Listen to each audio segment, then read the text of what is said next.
All right, so this morning we are making a video on how to set up the cold plunge and just like how this whole thing works, what that setup is like, as well as other recovery stuff. And it happens to be the first half marathon of the training. So first I'm about to go inside, back inside, make some breakfast, kind of show you setting up my normal running stuff for longer runs as far as like my hydro pack and all that. Then we'll get back and we'll set up the plunge.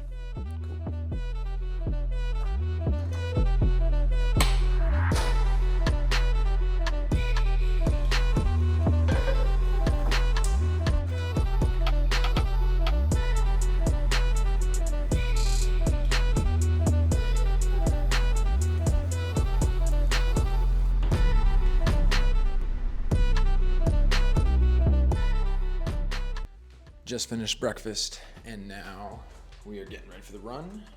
I use a running pack, so like this here Nathan Hydro Pack. I see people all the time like filming these videos and filming them and they're like shirtless, just shorts. Clearly somebody's like in a car filming them or following them. And I don't understand if that wasn't the case, what their plan was, if people still do these long runs with just like those 2 little water bottles on their hips or like whatever. I sweat like crazy and I drink a ton of water. So I bring almost a full like 2 liters in that pack.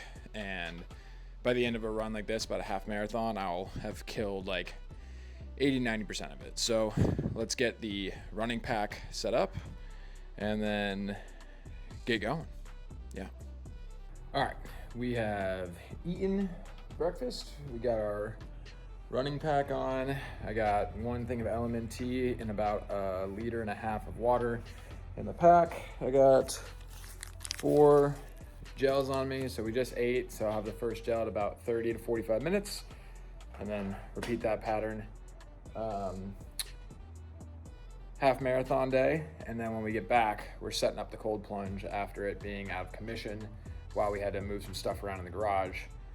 Also last night, probably throw it up, funny enough, I had the longest sleep that I've had since getting my Whoop. About, I don't know, like I think I'm around 200 days of like recoveries tracked or whatever. Knew that I was going out for a long run today, or longest run of the training so far.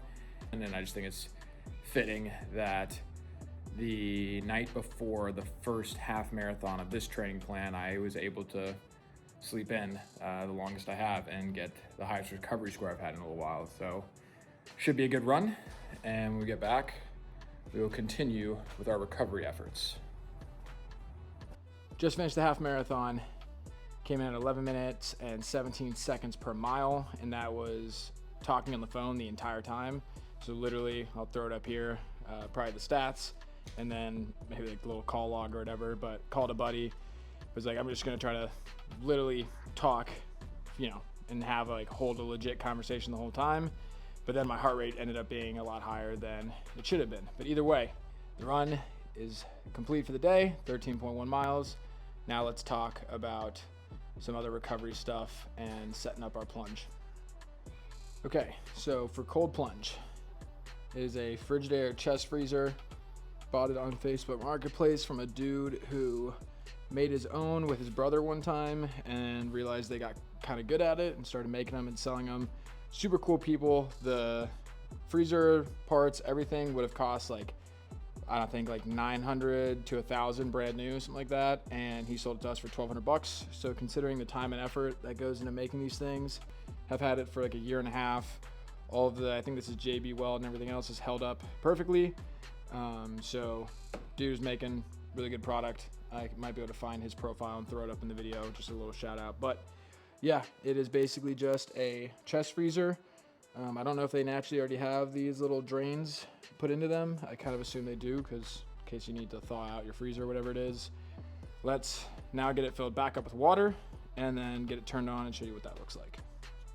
Funny enough, when it comes to filling this thing up, our hose just broke, so the handle doesn't like to turn off. So as soon as I turn the water on, it's not going to stop being on until I run back over and turn it off. So this should be interesting on how we get it filled up.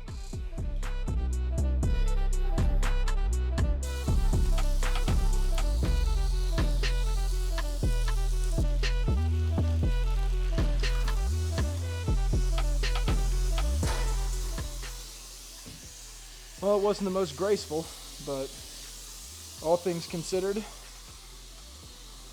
didn't track in that much water in here. Got the hose going. Obviously it takes a good bit of water, so that is going to fill for quite a while. And then one thing, if you're gonna do something similar to this, or if you're just interested, is I'll run out and grab some bags of ice. Putting that in there and then cranking down the temperature is gonna save a ton of time, because it might take 2 days for this fridge to get the water temperature down to 45 degrees just from using the fridge's cold features. But putting in the ice and then letting it cool down on top of that, a lot quicker. They'll let me use the Plunge later today rather than waiting 2 days.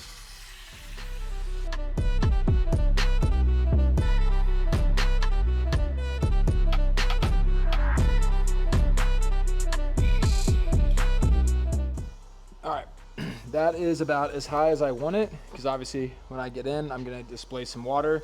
Honestly, might be a little too high, but worst case scenario, the mats and stuff will have a little bit of extra water as I get in and out of it the first few times. But yeah, that's about the height that I fill it up to. So let's try to struggle to...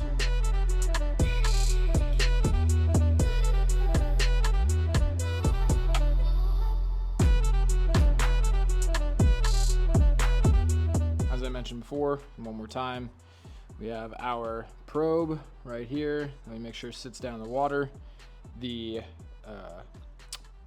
water filter that's keeping the water nice and clean, in conjunction with the pool floaty that has the 1 inch by 1 inch chlorine tablet in it. Lasts about a month, give or so, and or give or take, and then I put another one in. The only thing I didn't mention earlier was that pump filter right there I pre-filled with water, so that way as soon as this thing kicks on, it doesn't run dry and mess up the system. So yeah, that was pre-filled with water, and I'd already switched out the filter when we initially had to drain this thing and move it, so I didn't have that on film either. Anyways, got your water in, everything looks good, and then come down here. I already have this connected to water, so it's a very simple system. Just use the manual for manual on. That turns on our system. Otherwise I could hold it and switch it to timed and then set up the timer. Then our probe, as you can see here, is reading the water at 77, nope, 74, 76, whatever. It's probably gonna fluctuate a little bit as the pump kicks up the water and stirs it around, but its set point, you can see, is at 45 degrees, and it'll be acceptable between 46 and 42, so that way it's not constantly flickering on and off the system. Because if you had this at 45 and 45, anytime the water hits 45.1, it would jump up, and if at night it gets a little extra cold, obviously I don't mind it being colder than 45, but I definitely don't want it on like hotter days to get hotter than 46. So I found it most energy efficient to have it set between 42 to 46, with its goal being 45. Like I said, this is what's actually controlling the refrigerator here being on or off, the Plunge here being on or off, and that's just with the core, whatever you call it, cooling function set to the coldest it can, and then this controls that. And if I wanted to put it on a timer, I could, using this. And that is it. Our probe controlling our temperature, our timer here controlling it being on or off according to that temperature, and then chlorine keeping the water clean and the pump running. And that's pretty much it. All right, that was about 3.5 minutes. Pretty red, pretty cold, fucking 45 degrees, 3 minutes. I know I'm trying to get it a lot colder than that. I know people do it in like the low 30s, like borderline actual freezing temperatures, but I mean, that's only my second time back in the Plunge. Ooh. Since getting it back up and brought in from outside to inside. I don't know, I pointed at the wall. It's right here. Yeah,